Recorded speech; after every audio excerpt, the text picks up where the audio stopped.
नमस्ते दोस्तों, कैसे हैं आप। आई होप आप लोग बहुत अच्छे होंगे। सक्सेस क्लास में आपका स्वागत है और पांडे क्लास में। ठीक है, तो मैंने आप लोगों को बताया था कि मैं मलेरिया का एक विधिवत बहुत ही अच्छे से एकदम चित्र बनाऊंगा कि कैसे मलेरिया फैलता है, आप में, हम में, हमारे में। ठीक है, कैसे मलेरिया फैलता है, क्या क्या प्रोसेस होता है हमारी बॉडी में, तो उन सब को हम लोग बहुत अच्छे से समझेंगे। ठीक है, शुरू करते हैं। आइए देखिए, सबसे पहले जब हमारी स्किन पर कोई मच्छर, देखिए ये क्या है आपका मच्छर। ठीक है, अब मच्छर डायरेक्ट तो आ नहीं जाएगा अंदर के ना। जब हमारी स्किन पर मच्छर काटता है, ठीक है, तो वो काटने के साथ उसके अंदर जो लाल ग्रंथियां होती है, पहली बात तो मच्छर जो होता है वो संक्रमित होता है ना। पता नहीं कितने लोगों को काटा हो, उनको काटा हो, उनको काटा हो, रामू को काटा हो, श्यामू को काटा हो। ठीक है, बहुत से लोगों को काटता है, तो उसका जो होता है, उसकी जो नीडल होती है, पहली बात तो संक्रमित होती है। तो वो काटने के बाद जब वो हमारे स्किन में काटता है, तो वो सीधे कहाँ चला आता है, हमारे कहाँ आ जाता है, ब्लड में। ठीक है, ब्लड के द्वारा, पता है ना, ब्लड आता है तो पहले कहाँ आता है, हार्ट में आता है ना। हार्ट जब पंप होता है तो एक बार उसको वो भेजता है, कहाँ भेजता है, लीवर में। मैंने आपको बताया था पिछले वीडियो में। ठीक है, जो हार्ट पंप होता है वो डायरेक्ट कहाँ आता है, लीवर में। ठीक है, पहले वेंट्रिकल से गुजरेगा लीवर में, फिर लीवर से कहाँ आएगा, वेंट्रिकल में। ठीक है, एक बार ये प्रोसेस था। और वही एक प्रोसेस के द्वारा ये कहाँ चला जाता है, जो हमारी स्किन में जो वो मच्छर काटता है, वो डायरेक्ट चला जाता है लीवर में। ठीक है, लीवर में जाने के बाद वो क्या करता है, broken pore by asexual reproduction mix the blood. ठीक है, वहां पर जाने के बाद वो बाय एसेक्सुअल अलैंगिक जनन करता है, एसेक्सुअल रिप्रोडक्शन करता है। और वहां पर जाने के बाद उसका जो पोर होता है, उसकी जो नीडल होती है, उसका जो पोर होता है, उसको वो क्या कर देता है, ब्रेक कर देता है, उसको तोड़ देता है। देखिए ना, आएगा, कितनी बड़ी ग्रंथि थी, आने के बाद इसने खोला, उसके बाद और खोला, उसके बाद इसने क्या कर दिया, पूरे को ब्रेक कर दिया, पूरे के पूरे पोर को क्या कर दिया, तोड़ कर दिया। और कहाँ मिल गया, अब ये टूटेगा लेकिन मिलेगा कहाँ, सीधे ब्लड में, मिक्स्ड द ब्लड। ठीक है, या पोर टूटने के बाद कहाँ मिल गया, ब्लड में। ठीक है, उसके बाद यहाँ जो प्रोसेस हुआ, अब ब्लड में होता क्या है, आरबीसी। क्या होता है, आरबीसी। तो यहाँ आने के बाद टूटा, टूटने के बाद पूरे आरबीसी में जितने भी हमारे पास आरबीसी थे, जितने भी रेड ब्लड कॉर्पस्कल्स थे, वहां में क्या कर दिया, वो एक रिप्रोडक्शन किया, जिसको हम लोग बोलते हैं अलैंगिक जनन। ठीक है, एसेक्सुअल रिप्रोडक्शन।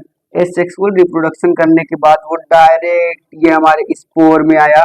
अब हमको ये पता नहीं था कि वो नर है या मादा, तो उसमें जो लार ग्रंथि थी, उसका सलाइवा निकाला गया, उसका टेस्ट, उसको प्रोसेस को और अच्छे से किया गया। ठीक है, तो क्या था, जो सेक्सुअल या एसेक्सुअल था, उसको किस में कन्वर्ट कर दिया गया, आरबीसी में। ठीक है, उसको हम लोगों ने आरबीसी में कन्वर्ट कर दिया, कहीं कहीं ना कहीं किसी न किसी माध्यम से वो बाहर चली जाएगी। ठीक है, करने के बाद उसमें हमको दो तरह की युग्मनज दिखे। क्या दिखे, युग्मनज। ठीक है, उसको निकाला गया, उसको लैब में ले जाया गया, तो वहां पर हमने पाया कि हमको दो तरह के युग्मनज दिखे। जो क्या था, एक मेल था और एक क्या था, फीमेल था। ठीक है, क्या था, एक मेल था, एक फीमेल था। उसको देखा गया, उसके बारे में जांच की गई। फिर जब हमने देखा तो वो जो फीमेल मॉस्किटो था, जो फीमेल मच्छर था, वही क्या कर रहा था, स्किन को काट रहा था। ठीक है, जितने भी प्रकार के फीमेल मॉस्किटो होते हैं वो क्या करते हैं, स्किन को हमारे काटते हैं। ठीक है, ज्यादातर केसों में फीमेल ही आगे होते हैं काटने और चूसने में, पता है ना आपको। हाँ, ठीक है, तो ये जो होता है, ये डायरेक्ट हमारे हमारे नहीं, किसके, मॉस्किटो की बात हो रही है। मॉस्किटो क्या है, परजीवी, डायरेक्ट परजीवी के आमाशय में चला गया, वहां पर निषेचन की क्रिया हुई, है ना।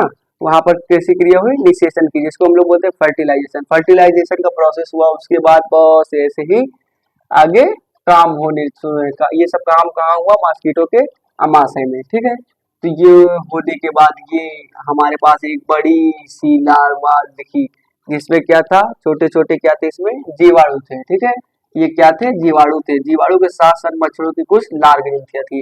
ठीक है, यही जीवाणु आगे चल करके मलेरिया कहलाता है। ठीक है, यही जीवाणु से हमें मलेरिया रोग हो जाता है। मलेरिया मतलब मलेरिया ही है ना, जिसको हम लोग कैसे, किसका यूज करना चाहिए, हाँ, ठीक, वेरी गुड, यूज करना चाहिए।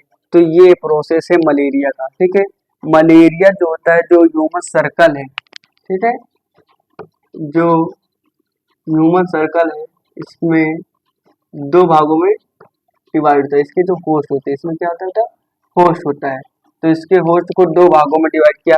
एक होता है ह्यूमन होस्ट, इधर वाला जितना प्रोसेस है सब किसके अंदर हो रहा है, ह्यूमन के अंदर हो रहा है। तो ये इधर वाला कौन सा प्रोसेस है, ह्यूमन होस्ट। जो लेफ्ट साइड वाला प्रोसेस होता है मॉस्किटो होस्ट है ना, कौन सा होता है, मच्छर होस्ट। ठीक है, ह्यूमन होस्ट क्यों हुआ, क्योंकि यहाँ पे डायरेक्ट ह्यूमन में गया। ठीक है, मच्छर ने ह्यूमन की स्किन में काटा। लीवर तो ह्यूमन में, उसके बाद ब्रोकन हुआ, एक्सेसुअल रिप्रोडक्शन हुआ, मिक्स द ब्लड, यकृत में, ये सब काम लीवर में हो रहा है। इसलिए इधर वाला क्या है, ह्यूमन होस्ट। इधर वाला सारा काम क्या है, मॉस्किटो होस्ट। ठीक है, मॉस्किटो में गया, मॉस्किटो में हमने देखा एक मेल मिला, एक फीमेल मिला। उसके बाद हमने क्या किया, उसको अमाशय में गया, अमाशय में उसका फर्टिलाइजेशन हुआ। ठीक है, तो ये सारे जो है क्या होंगे, मॉस्किटो होस्ट। तो इसके सर्कल में कितने होस्ट होते हैं, दो होस्ट होते हैं। कौन कौन से, एक होता है ह्यूमन होस्ट और दूसरा क्या होता है, मॉस्किटो होस्ट। ठीक है, वीडियो अच्छा लगा तो आप लोग लाइक कीजिए और ज़्यादा से ज़्यादा कमेंट कीजिए। ठीक है, और चैनल को हमारे सब्सक्राइब करिए अगर आप नए हैं तो। और इसी तरह की और वीडियो लेने के लिए, अपने मनपसंद टॉपिक को सुनने के लिए या समझाने के लिए या बताने के लिए आप कमेंट करिए। ठीक है, थैंक यू।